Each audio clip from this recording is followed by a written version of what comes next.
EKF is, I used to say that we're the sixth largest bank in Denmark, but we don't have any money. We are an ECA, we are an export credit agency.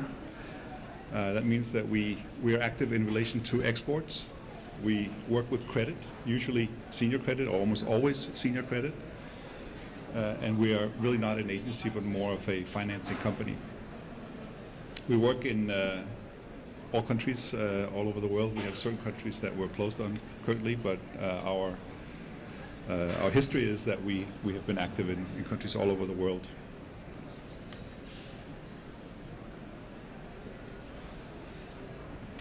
So we are the official export credit agency company. It says here actually. Usually we say ECAs in the ECA world. Each OECD country has an export credit agency, and we are the one representing Denmark. We have a 90-year history.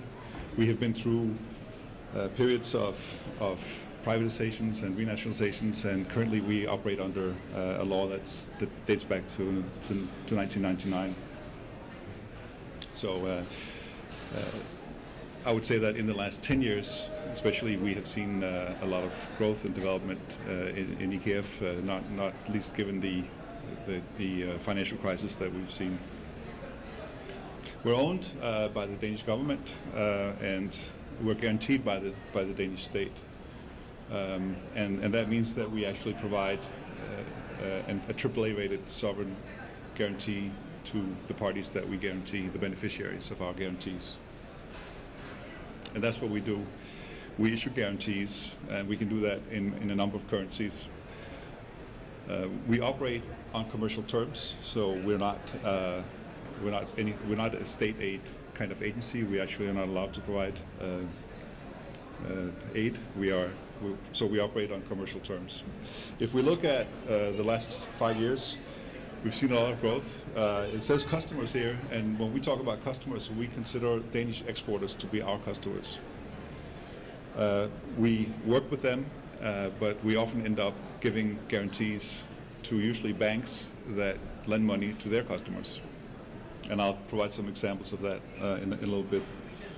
We've been very active in reaching out, especially to small and medium-sized enterprises since the financial crisis. These companies have seen a lot of difficulties in finding finance for their customers, and so we've actually seen a large growth both in the number of Danish exporters that we help, and also certainly in the amount of guarantees and in the volumes of guarantees that we've written over the last 5 years. I think we've seen a tripling of our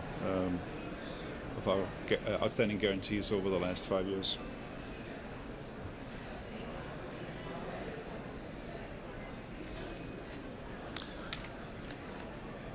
I've taken a couple of cases that we've done recently. This one is in the UK. In the UK there's a big push for renewable energy, and we've seen a lot of biomass plants being basically purchased out of Denmark and installed in the UK. A lot of them are under construction or have just recently been completed, and there's a special program in the UK where the government helps the income, you could say, to these kinds of projects with certain kinds of subsidies. Here we have something called Cramlington, but this is a Danish exporter, BWSC, that we've done a number of projects on behalf of, you could say, and their customer wanted project financing for their investment. So it is essentially a project financing that we have done together with, in this case, Barclays Bank. We work with a large number of banks all over the world. Usually on these large projects, it's a large international bank that we work with. And typically the bank will be the lead arranger of the financing, and we will work together with them to create the financing, being a senior, having the position of being a senior lender into the transaction. You could almost see us as being a syndicated partner to the bank in this kind of transaction. And typically, well, here we have a transaction where we take risk of half a billion Danish kroner, which is like 50 million pounds roughly. It's a classic kind of project financing project that we've done here, and we have actually in EKF quite a bit of experience in doing these kinds of projects. with this large number of staff that actually have a great deal of experience with complex project financings like this. You probably all know that we are a big exporter of windmills also, and we see a lot of wind farms being financed in the same way, project financing with international banks, international investors, and we participate a lot in these kinds of transactions.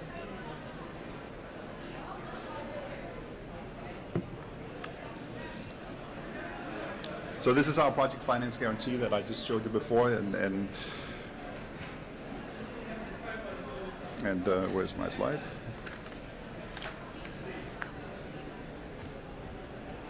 Yeah, I guess it says on here that we add capacity, and that's how we see ourselves in this context. We add capacity to the market, where the banking market wants us to help take risk, because it's typically large portions of risk in both in the individual projects, but also in the whole market.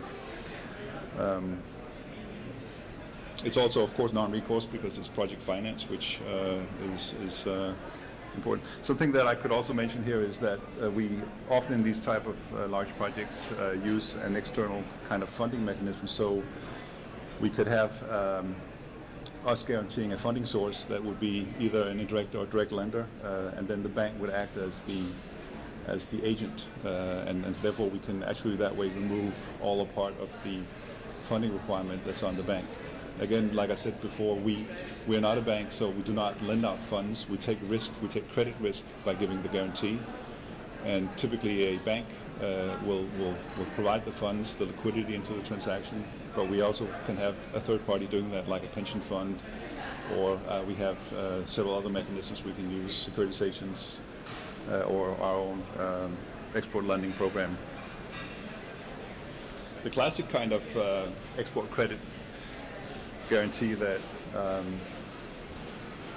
we have in the industry of export credit is what we call the buyer's credit. And here typically, instead of, as in a project financing where you have history, where you have the future in front of you, typically you do more of a classic kind of credit appraisal of a customer that needs to borrow money to make an investment. So it's classic 3 years of financial statements and classic kind of credit analysis of the borrower. And that means that the financing transaction becomes much simpler because it becomes more like a corporate loan, and we typically go into those kinds of loans with a relatively large percentage of cover for the financing, somewhere in the range of 95% sometimes, and or many times. And I think that one of the things here is that we again can provide funding for the transaction, so the bank does not need to provide its own funds for it, but again, the bank would be the arranger of the debt and also the co-creditor with us on it. So I should say that it's important for us in all of what we do that we are pari passu pro rata with the bank that we work with in these transactions. We in the bank typically have a senior lender's position, the first priority kind of security position if we have security, and so we do not do mezzanine financing or equity financing. Here we have a transaction in Jordan, which is a big cement factory, and of course we export cement factories from Denmark. It's a big export article from Denmark, so we have also a lot of experience with cement markets, and basically globally we have that, and we are often acting in unusual or what banks see to be risky countries. Here we have Jordan. We have also been in Nigeria, in Algeria, in Egypt, in Syria. So we've been doing these kinds of transactions in countries where banks typically do not have that much country capacity for taking risk. So the buyer credit, which is the classic kind of credit that we saw from Jordan here before, is